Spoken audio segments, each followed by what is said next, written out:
सत्ता से बाहर किए जाने के बाद गृह मंत्री अमित शाह का आज पहला बिहार दौरा था। वो सीमांचल के पूर्णिया पहुंचे।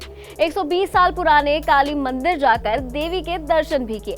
इसके बाद वो एक बड़ी रैली को संबोधित करने पहुंचे। इस रैली में अमित शाह ने नीतीश कुमार को बुरी तरह कोसा। नीतीश के सियासी पलटासन पर तंज कसे।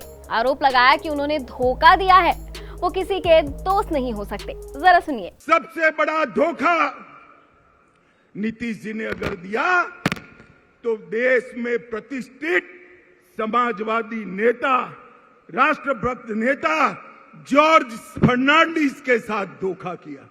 जॉर्ज फर्नांडिस को उनके कंधे पे बैठकर समता पार्टी बनाई और जॉर्ज बाबू का जब स्वास्थ्य अच्छा नहीं रहा, तनिक देर भी नहीं लगाई, इनको हटाकर वो राष्ट्रीय अध्यक्ष बने। फिर शरद यादव जी के साथ धोखा किया।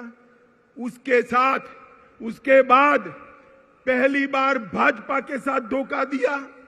फिर जीतन राम मांझी को धोखा दिया। उसके बाद रामविलास पासवान के साथ कपट किया।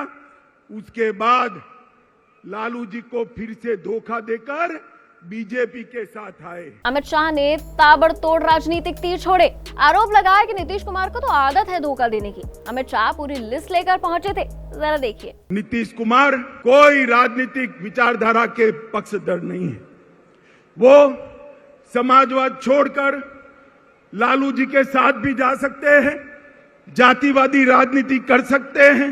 वो समाजवाद छोड़कर वामपंथियों के साथ भी बैठ सकते हैं।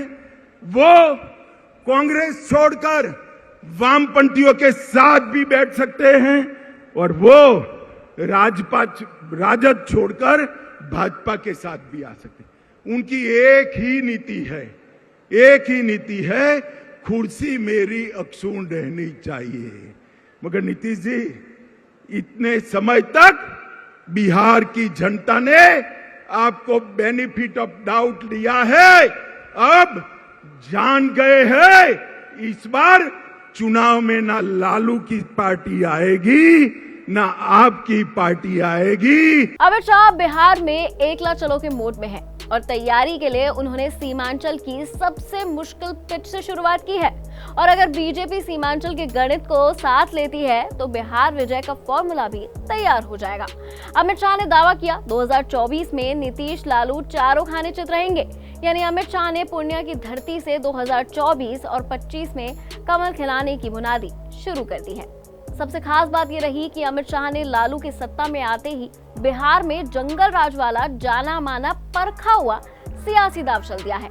दावा किया कि लालू के साथ सत्ता में आते ही बिहार में पुराने दिन वापस आ जाएंगे। मैं आज सीमावर्ती जिलों के 4 जिलों के मेरे भाइयों बहनों को ये जरूर कहने आया हूं कि जब लालू जी सरकार में जुड़ गए हैं और नीतीश जी लालू की गोदी में बैठे हैं, तब यहां जो डर का माहौल खड़ा हुआ है, मैं आपको कहने आया हूं, ये सीमावर्ती जिले हिंदुस्तान का हिस्सा है, किसी को डरने की जरूरत नहीं है।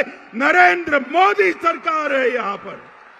तो बात यह है कि जब तक नीतीश बीजेपी के साथ थे अच्छे थे, लेकिन अब लालू के साथ हैं, 2024 में पीएम रेस में है, तो बीजेपी को कहां अच्छे लगने वाले। बाकी सियासत तो चलती रहेगी, लेकिन आप इस अलट पलट के बारे में क्या सोचते हैं, अमित शाह की रैली को कैसे देखते हैं, हमारे साथ कमेंट सेक्शन में जरूर शेयर कीजिएगा। देखते रहिए एबीपी लाइव।